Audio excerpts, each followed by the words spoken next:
Hello everyone. Today's poem is 子夜吴歌.秋歌 by Li Bai, the greatest poet in Tang dynasty. 秋歌 is one of the 4 poems which describe spring, summer, autumn, and winter. A suite of poems. 子夜吴歌 is the title of the old songs rhythms, and also define the writing styles, which is 5 characters in a sentence and totally 4 sentences. So Li Bai has some little inventions here. He made it 6 sentences totally. So let's see the poems which is about the autumn. 子夜吴歌.秋歌 李白 长安一片月 万户捣衣声 秋风吹不尽 总是玉关情 何日平胡虏 良人罢远征 From the writing types, this poem could be categorized in 2 types. One is the conqueror poems, 边塞诗, describing the battles of frontiers, because it mentioned the focal point, 玉关, which is 玉门关 today, the symbol of the frontier area. And the other type is 闺怨诗. This is a quite popular one, and a lot of poets write this type of poems. And Wang Changling is famous for his conqueror poems, but also he wrote so many type of the 宫怨诗. There's a little weird here because 宫怨诗 is the poet pretend himself as a housewife or a girl want to get married. 闺 refers to the house the women or the girl lived in, because normally they are not allowed to go outside of this place.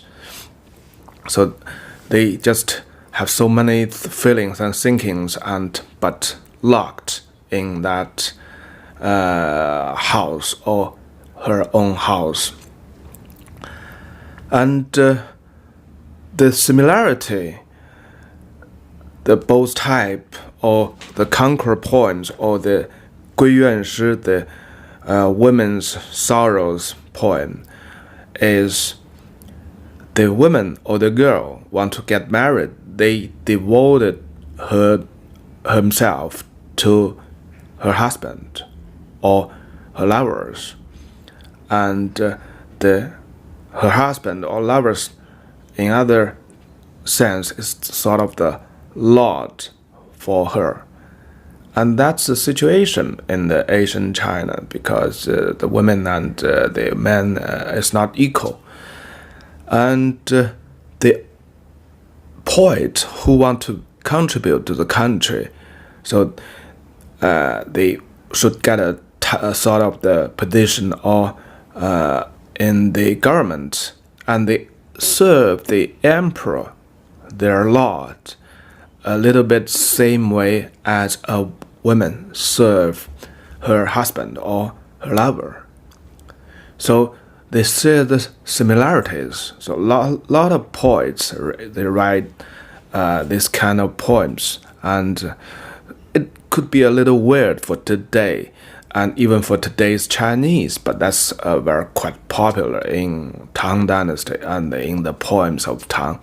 And there's a bunch of poems can be categorized into that type. Even the most strong voice in Tang dynasty, Li Bai, he write this one to pretend as a woman and describing the feelings of a woman, actually the feeling of himself. 长安一片月，万户捣衣声。李白, the poet, get to the point straight. Chang'an, the capital city, is the ultimate destination for all the intellectuals in the country.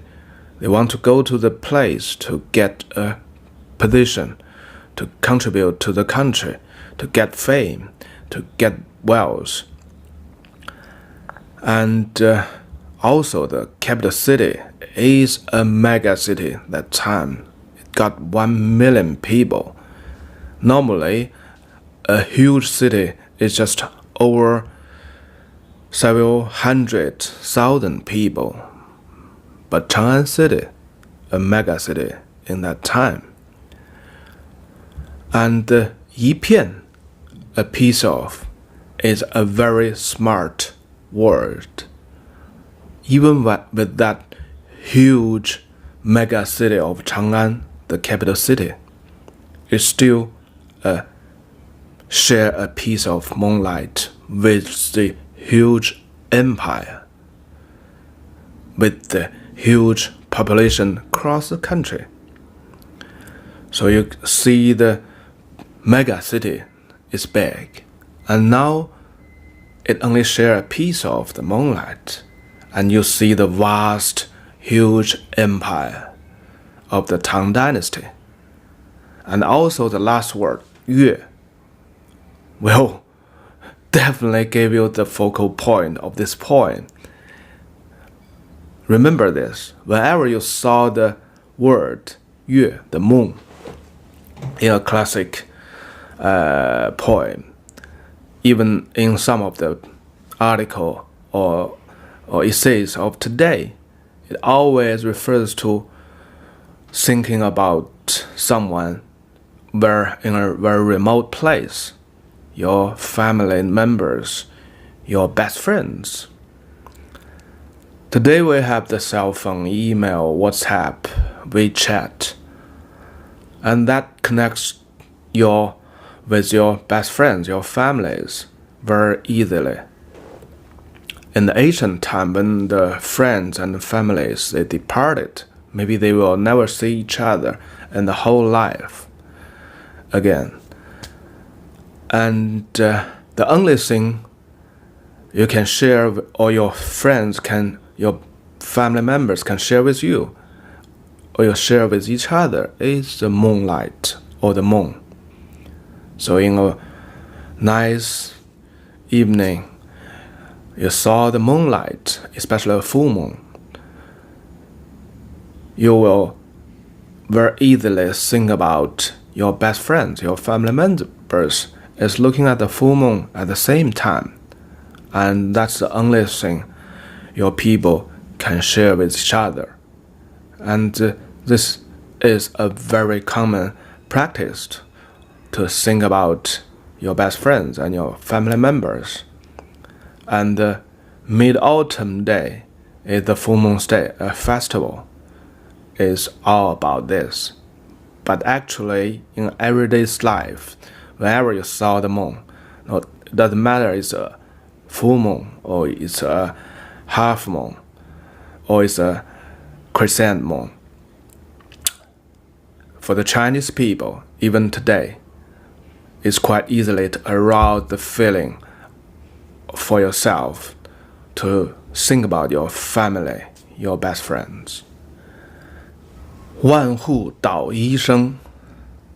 So the first sentence, it tells you the big mega city Chang'an, and extend your thinking of your view to a bigger, a broader area of the huge empire. And then the second sentence brought you back to the mega city Chang'an. 万户捣衣声. So the 10,000 families, they are washing their clothes.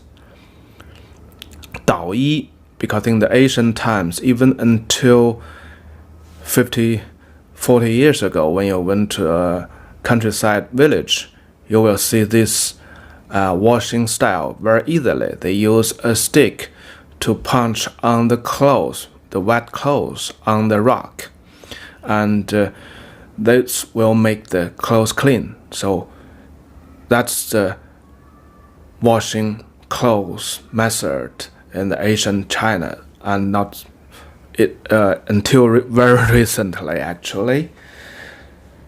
So the full sentence is 10,000 families. You hear the sounds of 10,000 families. They are washing their clothes. They are punching on the clothes. One here is actually the 10,000. It's not refers to an accurate number. It just refers to the very terrific big number. For example, the emperor has another name of 万岁, which means 10,000 years, which refers to the emperor can live 10,000 years. But actually, it doesn't mean that the emperor can live 10,000 years.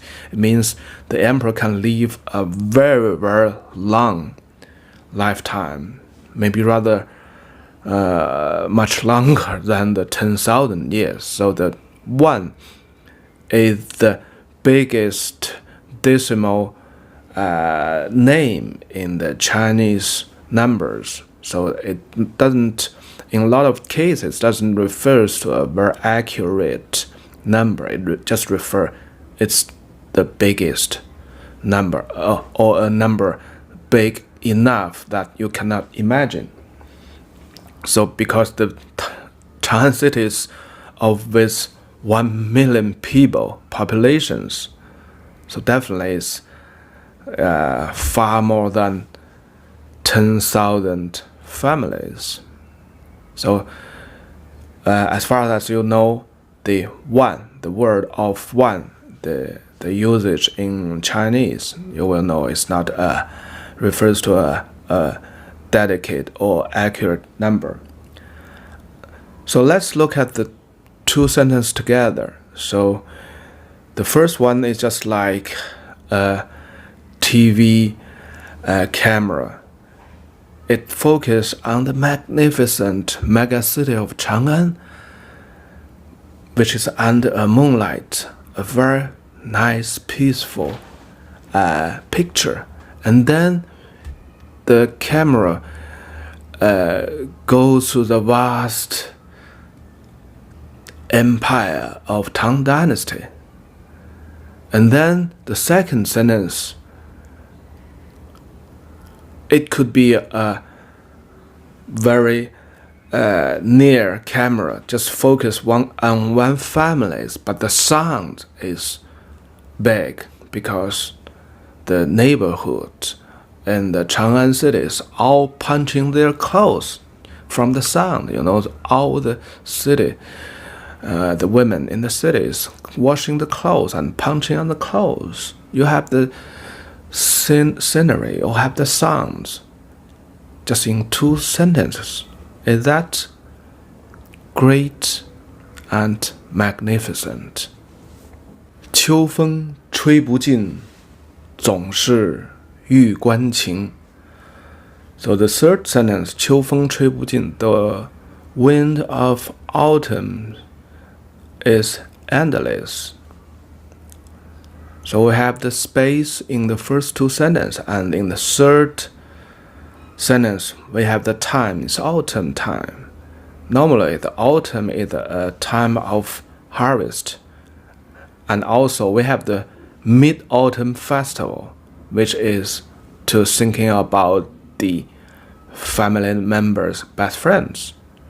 And this, when you're reading to this third sentence, it gives you two senses, the best seasons, and also it's a time of the thinking of your family members. And we have the moon in the first sentence, so these two sentences actually is double your feelings of thinking your family members and your best friends. And the fourth sentence, the poet Li Bai go to the point deadly straight again. 总是欲关情. You have aroused a lot of feelings thinking of your family members through all the first three sentences, and now it's just like shouting just very near your ears, or just like a gun, bang, and make you not a bit, really at the highest emotional levels. 总是一关情.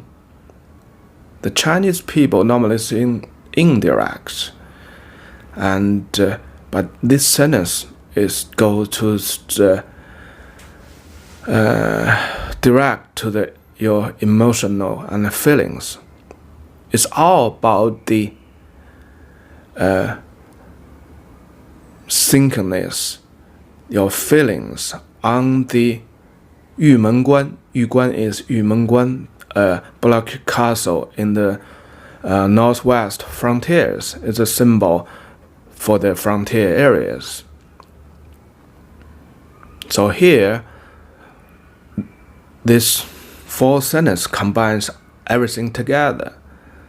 The women in sorrow, 归院诗, and also the conqueror poems together, and make your feelings and the emotions the most strong at this point.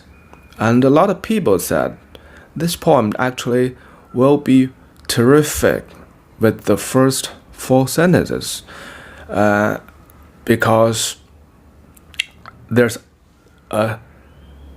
another rule of the Chinese poem writing theory is don't make everything described in your poems. Give the space to the readers, let them taste and let them feel the things not on your poems. So that's it. But Li Bai is not. He is unique. So he maybe is the few people, or maybe the only people that go straight and read the full things to the most detailed level.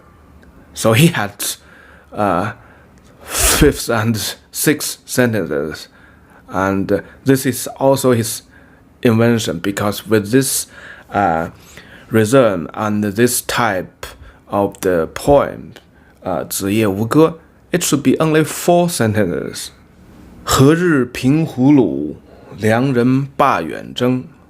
何日, so what date we will conquer the foreign land? 胡虏, Hu normally refers to the Turks, which is on the very north frontiers in the Asian China. Lu is the enemies. So the full sentence is, so what date can we conquer or defeat the enemies of the Turks? And 良人罢远征. 良人 refers to the husband. So from the previous sentences, you can feel it's a woman's sound. The poet pretend to be a woman to write this poem, but here it make it clear and affirmative. 良人罢远征. 良人 refers to the husband, so the people who is writing this poem is his wife, the housewife. So the housewife wish my 良人, a husband, can stop the conquering, stop the long march, 远征, the conquering to the very remote place. So Actually, we can have the first four sentences actually express everything, but with the last two sentences, it make everything clear. And someone said it's double the feelings, or it helped the reader or the poet to fully express the feelings, and which will make the poet feeling easier. Just like you are in a very sad mood, so you cry out loud, and after crying, which makes you feel much better.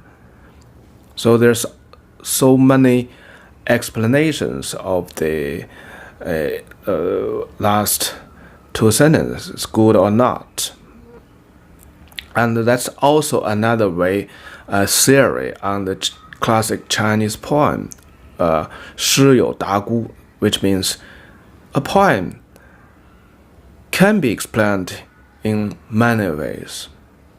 So there's no use or no need to argue about which is the best way to explain the poems. It depends your understanding of the situation of the poem, understanding of the situation of the poet, the history background, and also it depends the feelings of yourself. Doesn't matter, as far as you, after some crying, you feel much better. So let's read the Tang poem. So there's totally 4 poems in this suite of poems. The first poem is describing a ancient beauty, and she refused the proposal of high-ranking officials, which actually is the poem praising the virtue of this ancient beauty, 罗浮. The second poem actually is a question mark to the readers. It describes another Asian beauty, 西施, very famous beauty in Chinese history. And normally people will think this beauty makes the her country defeated, because the king is so indulged with her beauty, and he is so bad on the country's affairs because he has no sense at all. And so the people blame the beauty, not the king. That's the way of Asian Chinese. So that's the second poem. And the third poem is about the autumn, the things we read. Actually, it's a little kind of blame to the frontier battles, the conquerors, because it makes so many families so sad, even in the mega city of Chang'an, the capital city of Chang'an, which should be the best place in the vast empire of Tang dynasty. The families in the capital is so lead such a sad life, and every housewife is thinking of her husband remotely. The fourth poem on the winter is focused on a dedicated family, housewife, the sorrow and the sadness because of the conquerance and the departing of her husband, who is in the frontier, and she doesn't know he's alive and he's dead. From all the 4 poems, the suite of poems, my guess is the poems was written before the Civil War, 安史之乱, which is the best time of the Tang dynasty, the most prosperous time of the Tang dynasty, 盛唐时期. But Li Bai himself lost his position to serve the emperor, so you can see he's a little not happy all the 4 poems, 3 poems is blaming, and only 1 poem is praising.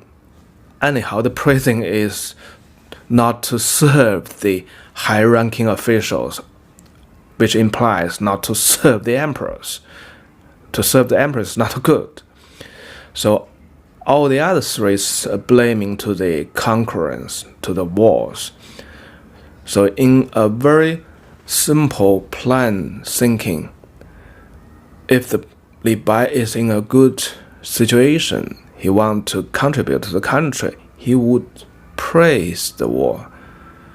So that's a very funny thing.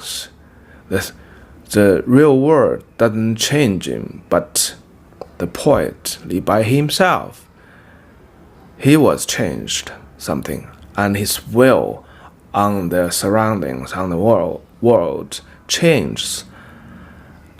And it looks like Li Bai is in a bad situation. He was abandoned by the emperor. He was so sad, and he's drinking all the days. You can see from all the other poems to tell that Li Bai is drinking all the time, doing nothing at all but drinking and writing poems. But actually, the poet, he is much closer to the facts, to the real world, because the conquerors make so many bad things to the people, and finally the civil war broke up, and the people get more bad life, is getting into miseries. Okay, that's the poem, the simple poem. So maybe I have too much on these poems, but anyway, you can explain the poems your ways. Okay, I will have the poems again, one in the Mandarins, 普通话, the other in the Qinqiang, the dialect of Xi'an, which is the place of Chang'an city in Tang time. And Qinqiang could be the official language in Tang's time. Who knows? 子夜吴歌，秋歌，李白。长安一片月，万户捣衣声。秋风吹不尽，总是玉关情。何日平胡虏，良人罢远征。秦腔，陕西话，陕西 dialect。子夜吴歌，秋歌，李白。长安一片月，万户捣衣声。秋风吹不尽，总是玉关情。何日平胡虏，良人罢远征。Okay, enjoy and bye bye.